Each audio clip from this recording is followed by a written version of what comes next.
गईनी विदेशी होता कलेश फोन काटब न राजा जी सुनली विशेष देख चढ़ली जवानी मुएला देवरा हमरा ए पल के ने पछुएला देवरा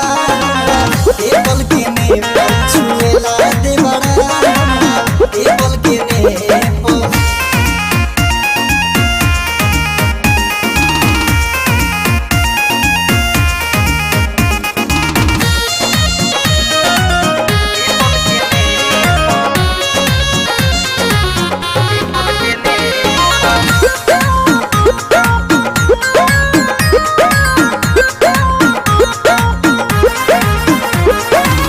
जब जब देखेला घरवा में फाफा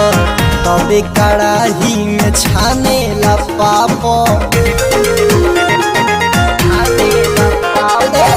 जब जब देखेला घरवा में फाफा तबे कड़ाही में छानेला पापा उ तो भक्त में सलाद के काटेला घेवड़ा हमरा ए पल के में पछुएला देवरा ए पल के में पछुएला देवरा ए पल के में